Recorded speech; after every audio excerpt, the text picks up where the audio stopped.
Motion in straight line और motion in one dimension में हम लोग थॉरोली वर्क कर रहे हैं। तो देखिए इसमें था क्या कि हमारे पास कुछ डिफरेंट एक्सप्रेशंस हो रहे थे। जैसे हमें डिस्प्लेसमेंट के लिए दिया गया, तो कल मैंने एक क्वेश्चन बताया था, टाइम के शॉर्टेज के रीजन से हमने उसे जल्दी कवर कर दिया था। लेकिन हम आज इसको पिक करेंगे अच्छे से। जैसे आपके पास कोई स्पेसिफिक डिस्प्लेसमेंट का फंक्शन रहा, आपके पास स्पेसिफिकली कोई डिस्प्लेसमेंट का फंक्शन रहा,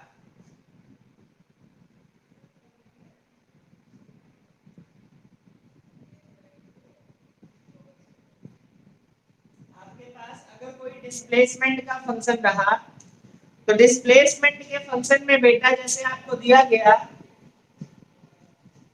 x equals to 3t 4t cube plus 3t square minus 3t plus 9, ये इतना दिया गया आपको और आपसे कहा गया कि find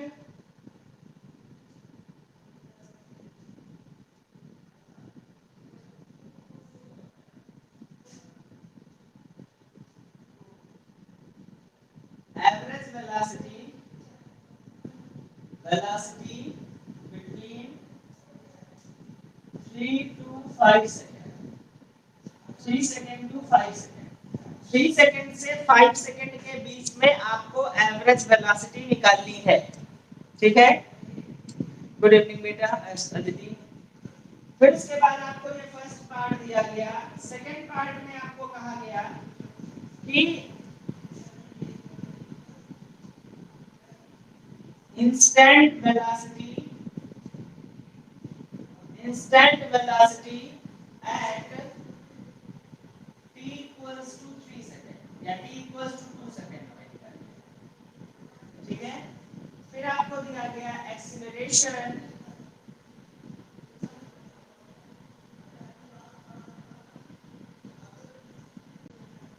at t equals to 2 second. तो जब आप इसको कैलकुलेट करना स्टार्ट करेंगे, देखिए कैसे चीजें आपको मिलेंगी। चलिए इसको स्टार्ट करते हैं।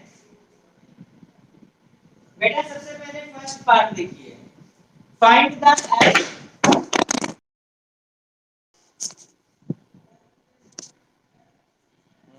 बच गया, एक मिनट बेटा।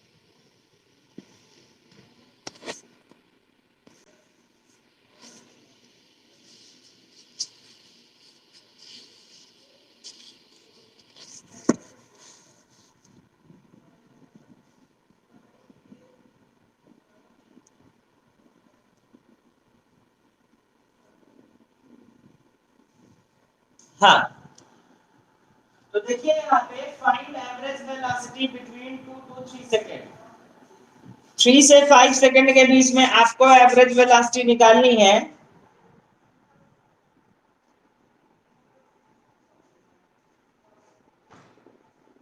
देखिए यहाँ पर जब इसका सॉल्यूशन स्टार्ट करेंगे, तो बेटा डिस्प्लेसमेंट के लिए हमारे पास एक बहुत ही प्रॉपर फंडामेंटल होता है। अगर वेलोसिटी निकालनी है तो वेलोसिटी का फार्मूला होता है एवरेज वेलोसिटी के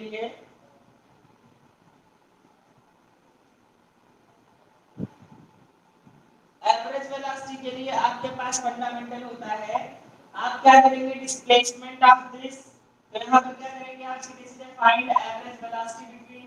तो देखिए बेटा इसका फार्मूला होता है डिस्प्लेसमेंट अपॉन टाइम।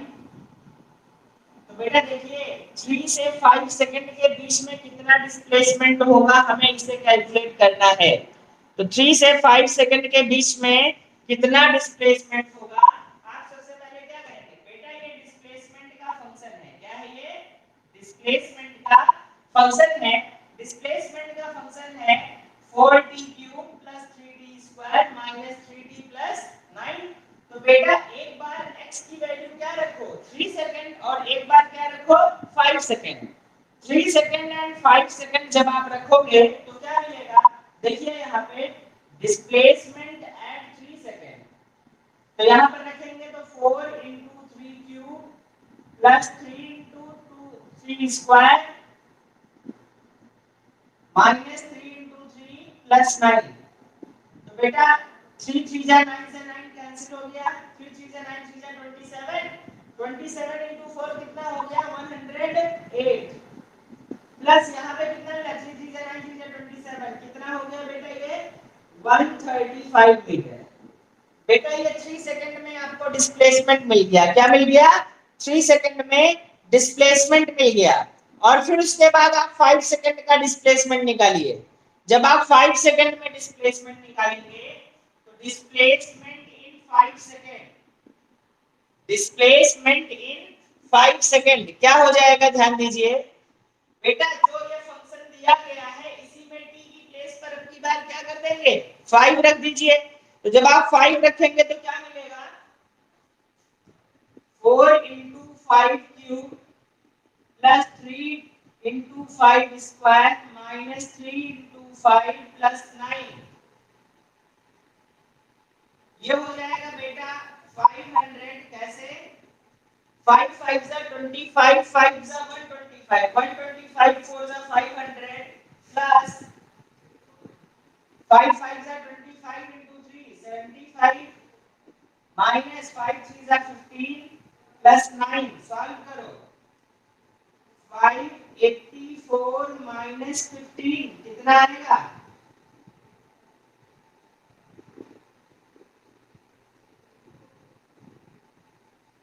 यहाँ पर आपको मिल जाएगा 9, यहाँ पर मिल जाएगा 6, 14 माइनस 5 9 7 माइनस 1 6 और ये हो जाएगा 5 569 सीधे सीधे आपको ये मिल गया इतना मीटर।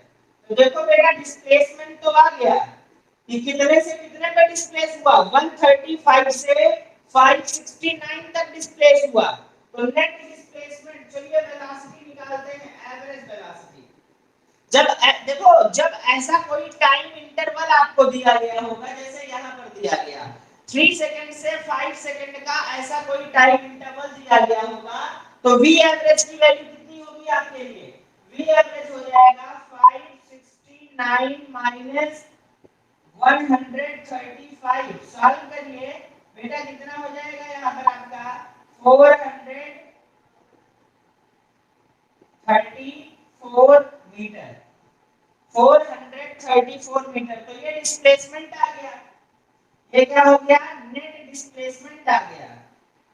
अब बेटा v एवरेज निकाल लीजिए, v एवरेज निकालेंगे तो displacement 434 metre upon total time 5 second minus 3 second, तो 5 माइनस 3 करेंगे तो 2 आएगा, तो 434 अपॉन 2 कितना हो गया बेटा ये हो जाएगा 2 2 जा 4 2 1 जा 2 2 7 जा मीटर पर सेकंड, 217 मीटर पर सेकंड आपका यहाँ पर सीधे सीधे रिजल्ट आ गया। 217 मीटर यहाँ पर सीधे सीधे आपका रिजल्ट आ गया। जल्दी से इसे नोट करिए। तो हम सेकंड पार्ट पे चलते हैं जिसमें हमें instant velocity at t equals to 2 second पे निकालना है। 2 सेकंड पे इंस्टेंट वेलोसिटी को कैलकुलेट करना है। जल्दी से नोट करिए सभी लोग।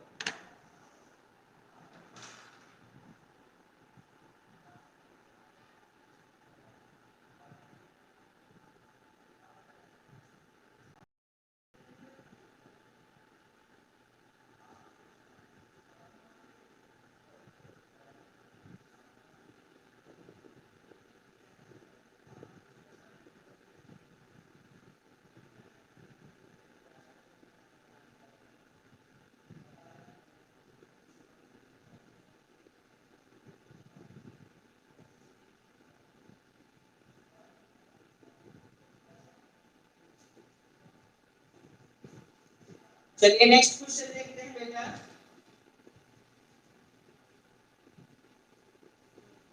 इसका नेक्स्ट पार्ट आपको दिया जा रहा है, क्या है,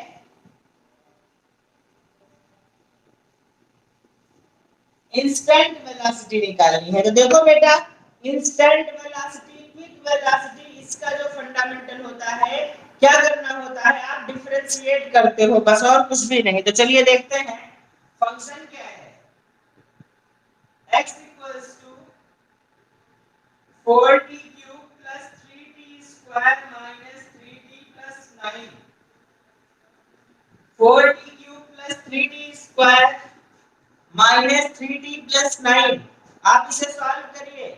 जब आप इसे सॉल्व करते हैं तो क्या मिलता है, देखिए ये डिस्प्लेसमेंट है। डिस्प्लेसमेंट से वेलोसिटी निकालने का प्रोसीजर होता है कि डिस्प्लेसमेंट के फंक्शन को टाइम के रिस्पेक्ट में डिफरेंशिएट कर दीजिए। चलिए करते हैं। तो यहां पर करेंगे dx by dt, dx by dt। तो जब आप इस फंक्शन को डिफरेंशिएट करते हैं तो क्या मिलता है, ध्यान दीजिए, यहां पर हो जाएगा 4 into t क्यूब है, तो ये हो जाएगा 4 तो बाहर आ जाएगा, t क्यूब का डिफरेंशिएशन क्या होगा, मैंने कल बताया था x raise to power n का डिफरेंशिएशन किसके रिस्पेक्ट में, dx के रिस्पेक्ट में, ये हो जाएगा n x raise to power n minus 1। यानी जो पावर होगी वो पहले आएगी प्लस पावर एक रिड्यूस भी हो जाएगी। तो कितना हो जाएगा, 4 into 3 t raised to power 3 minus 1, 4 into 3 t raised to power 3 minus 1 plus 3 into 2 t raised to power 2 minus 1 minus 3 t raised to power 0 और plus 0। बस हुआ क्या, सबकी पावर को एक एक कम करते गए और एक एक कम करने के साथ साथ हम उसकी पावर को मल्टीप्लाई में भी लेकर के आते गए। बस डिफरेंशिएशन के लिए इस फार्मूले का हमने एप्लीकेशन किया। बेटा कुलदीप, कौन सा सेक्शन मिला आपको? हाँ बेटा, बायो लिया है क्या आपने? अरे एकदम पगले हो यार तुम तो यार, बायो ले लिए हैं। चलिए कोई बात नहीं है, जहां भी है बहुत बढ़िया है।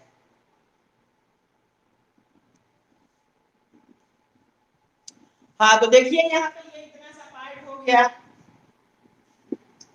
d by dx of x raised to power n। तो यहाँ पर हमने अप्लाई किया तो ये हो जाएगा 12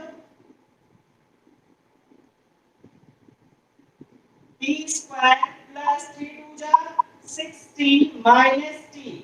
बेटा ये आपको वेलोसिटी का फंक्शन मिल गया। क्या मिल गया आपको, ये वेलोसिटी का एक फंक्शन मिल गया। लेकिन वेलोसिटी के फंक्शन में देखिए, वेलोसिटी का जो फंक्शन मिला डिफरेंशिएशन करने पर, हमने आपको डिफरेंशिएशन का प्रोसेस बताया है।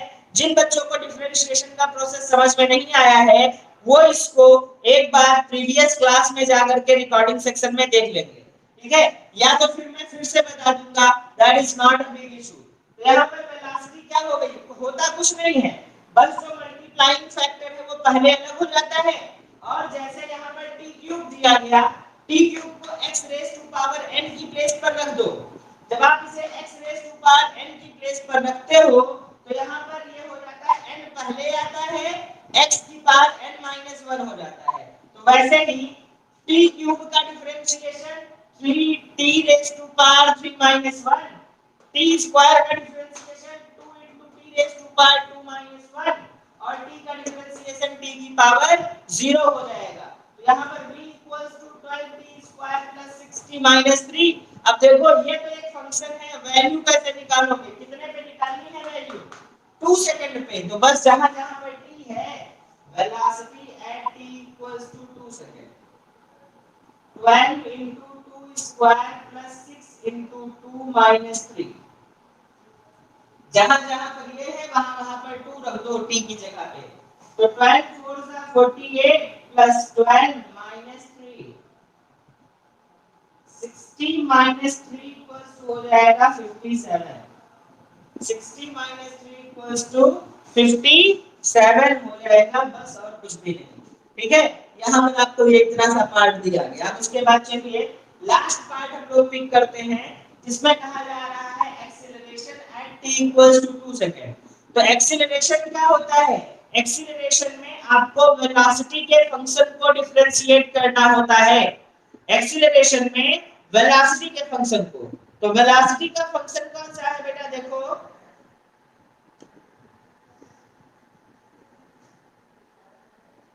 वेलोसिटी का फंक्शन मिला हुआ है 12t square plus 6t minus 3। ठीक है, तो यहाँ पर ये वेलोसिटी का फंक्शन रहा। अब उसके बाद देखिए जब वेलोसिटी का फंक्शन आपको मिल गया तो बेटा अब इसका डिफरेंशिएशन कर डालो बेटा dv/dt, क्योंकि इसी को हम क्या बोलते हैं? एक्सीलरेशन। अब बेटा देखो इसका डिफरेंशिएशन करोगे तो 12 तो पहले आ जाएगा। 12 क्या आ जाएगा? पहले ये हो जाएगा 2t और ये हो जाएगा सिर्फ 6, 30 हो जाएगा और 6t का डिफरेंशिएशन आएगा सिर्फ 6। तो यहाँ पर बेटा acceleration at t equals to 2 second, तो बस रख दो 24 into 2 plus 6, 48 plus 6 कितना हो जाएगा? 54 मीटर पर सेकेंड स्क्वायर। 54 मीटर पर सेकेंड स्क्वायर। बेटा ये आपका रिजल्ट सीधे सीधे आ गया। जल्दी से इसे नोट कर लीजिए। तो फिर बेटा नेक्स्ट पार्ट हम लोगों का है बहुत ही इंपॉर्टेंट जबरदस्त part, that is the relative velocity. हम रिलेटिव वेलोसिटी किसे बोलते हैं ये पढ़ेंगे अच्छे से। जल्दी से इसे पहले नोट कर लीजिए आप लोग।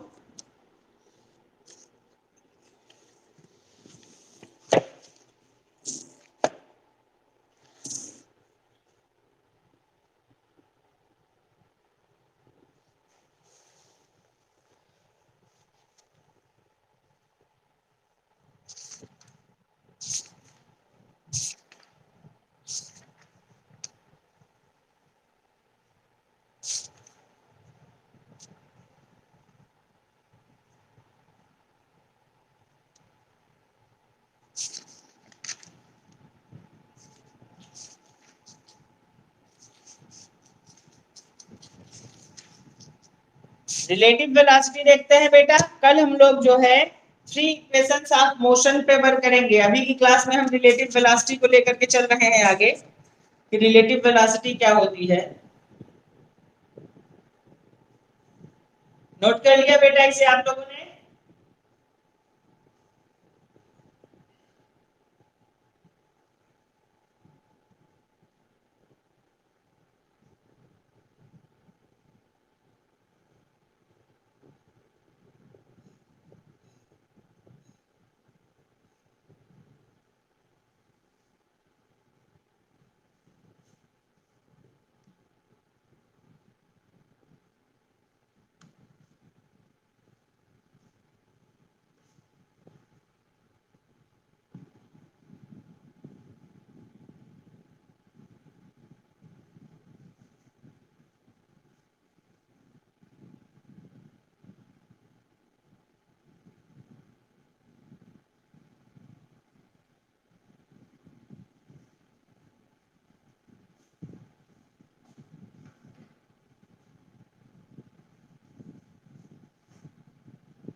रिलेटिव वेलोसिटी क्या होती है? रिलेटिव वेलोसिटी एक्चुअली एक ऐसा टर्म होता है जिसका मतलब होता है कि किसी एक ऑब्जेक्ट के रिस्पेक्ट में दूसरे ऑब्जेक्ट की वेलोसिटी कितनी है। ठीक है ना?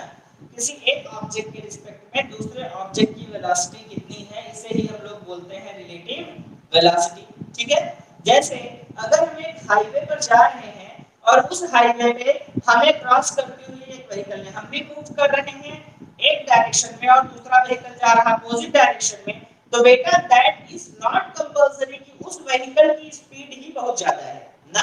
ठीक है, क्यों? क्योंकि अगर हमारी कुछ फिक्स स्पीड है और उसकी भी कुछ फिक्स स्पीड है, जब वो हमें क्रॉस करता है ड्यूरिंग दैट टाइम हमारी स्पीड भी उसको प्रॉपर्ली मिल जाती है। ठीक है ना? तो बेटा इसको हम लोग बोलते हैं रिलेटिव वेलोसिटी। देखिए when objects moves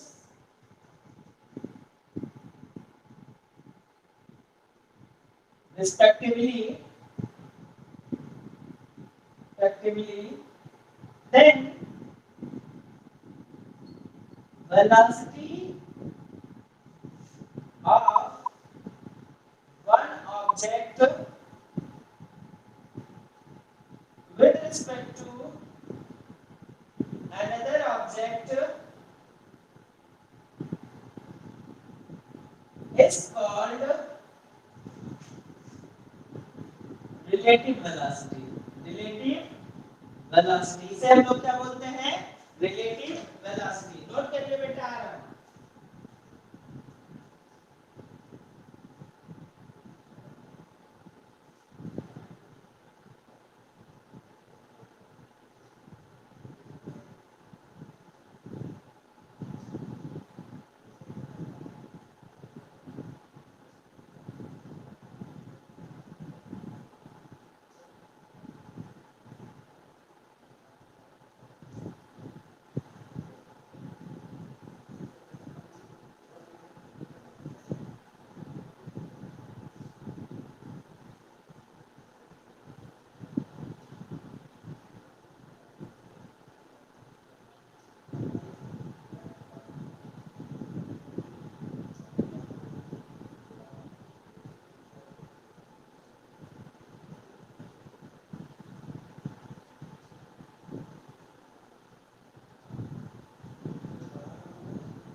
तो हम लोग रिलेटिव वेलोसिटी देख रहे हैं। रिलेटिव वेलोसिटी में क्या देखा हमने?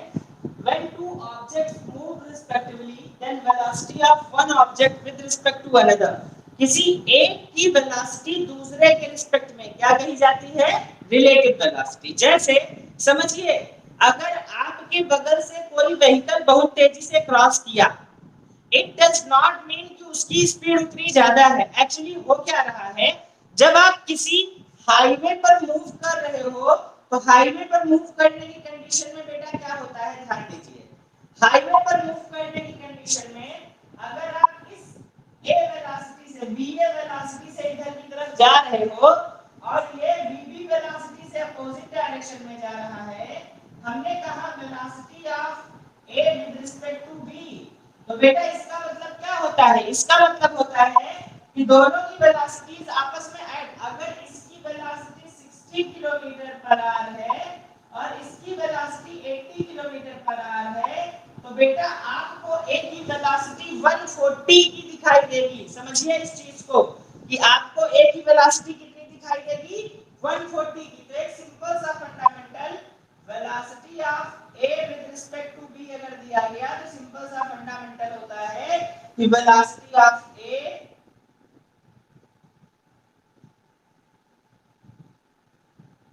Minus velocity of b. अब समझिए इस चीज, हमने ये लिख दिया, ये रिलेटिव वेलोसिटी का फार्मूला रहा। अब देखिए, अगर एक ऑब्जेक्ट ए है, इधर जा रहा है v ए वेलोसिटी से, और दूसरा ऑब्जेक्ट इधर है, ये b है, ये v वेलोसिटी से इधर जा रहा है, तो रिलेटिव वेलोसिटी का फंडामेंटल समझिए क्या होगा? बेटा velocity of a minus velocity of b होगा। तो प्रैक्टिकली समझो, वेलोसिटी ऑफ ए निकालोगे तो ये तो va हो गया, लेकिन जब वेलोसिटी ऑफ b करोगे, मान लो ये 40 किलोमीटर पर आवर है और ये 60 किलोमीटर पर आवर है, ठीक है? ये 40 किलोमीटर पर आवर है और ये 60 किलोमीटर पर आवर है, तो बेटा 40 से ये इधर जा रहा, 40 लिख दिया, ठीक है? लेकिन ये 60 से उसके अपोजिट डायरेक्शन में जा रहा है और वेलोसिटी एक वेक्टर क्वांटिटी है, अपोजिट डायरेक्शन का मतलब नेगेटिव साइड हो जाएगा, तो ये कितना हो जाएगा बेटा?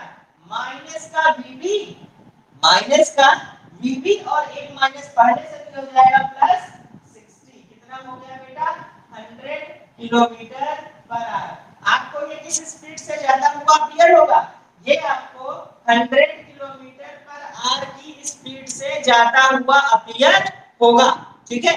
लेकिन अगर आपसे कहा जाए velocity of a with respect to b, तो अब देखिए अगर फर्स्ट केस में आपने इसकी वेलोसिटी को नेगेटिव मान लिया है तो सेकंड केस में भी आप vb माइनस va जब करोगे तो vb को पॉजिटिव नहीं ले सकते, क्योंकि पहले केस में आपने vb को नेगेटिव लिया, क्योंकि va सब्जेक्ट था ना, तो पहले केस में जिसको पॉजिटिव मान लिया वो पॉजिटिव ही रहेगा हर केस में, और पहले केस में जिसको नेगेटिव मान लिया वो हर केस में नेगेटिव ही रहेगा। तो यहाँ पर कितना हो जाएगा, माइनस का 60 माइनस का 40 इक्वल्स टू माइनस 100 किलोमीटर। अब ये माइनस क्यों हुआ, क्योंकि फर्स्ट केस में वेलोसिटी जिधर मिली थी अपोजिट केस में उसके अपोजिट डायरेक्शन में वो वेलोसिटी, तो डायरेक्शन का बहुत इंपॉर्टेंट रोल होता है बेटा किसमें, फिजिक्स में, ठीक है ना। स्केलर और वेक्टर के कॉन्सेप्ट में इसको बहुत अच्छे से जस्टिफाई आप लोगों को करना होता है। तो बेटा ये रिलेटिव वेलोसिटी का कॉन्सेप्ट है। कल की क्लास में बेटा, आज थोड़ा सा जल्दी ओवर करेंगे, थोड़ा सा कुछ वर्क के रीजन से। कल की क्लास में बेटा 3 इक्वेशंस ऑफ मोशन के डेरिवेशन के दो मेथड होते हैं बेटा, एक इंटीग्रल मेथड होता है, कैलकुलस मेथड डिफरेंशिएशन इंटीग्रेशन वाला, और दूसरा मेथड हमारे पास होता है बेटा ग्राफिकल और अलजेब्रिक मेथड, जिससे 9th में आप लोगों ने किया था। पेपर में बेटा हमेशा कैलकुलस को मोर प्रेफरेंस मिलता है, लेकिन अगर वो नहीं तैयार होगा तो आप अलजेब्रिक को भी लेकर के चल सकते हो। ग्राफिकल यहाँ पर एप्लीकेबल नहीं है, लेकिन पढ़ना तीनों है, ठीक है। फिर उसके बाद बेटा इसका और अदर पार्ट हमें मिलेगा, उसको भी हम लोग कल पिक करेंगे, ठीक है। इस वीकेंड तक बेटा हम लोग ये चैप्टर प्लस इसके न्यूमेरिकल्स को, ठीक है ना, खत्म करके नए चैप्टर को स्टार्ट कर चुके होंगे, ठीक है। तो चीजें बेटा जो चल रही है, जैसे प्रवीण, अदिति, स्पर्श, आप लोग बेटा रेगुलर हो तो क्या चीजें समझ में आ रही है बेटा, आपको कहीं कोई दिक्कत तो नहीं है?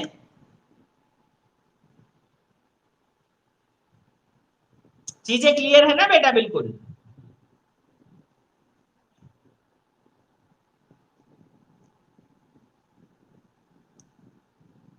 चलिए ठीक है, बहुत बढ़िया, वेरी गुड। ठीक है बेटा, तो आज की क्लास को इतने पे ड्रॉप कर रहे हैं, कल हम लोग फिर से आगे बढ़ेंगे, ठीक है ना।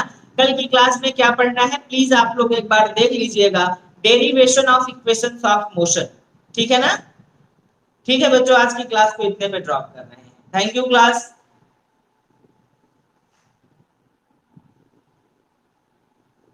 मोस्ट वेलकम बेटा, मोस्ट वेलकम।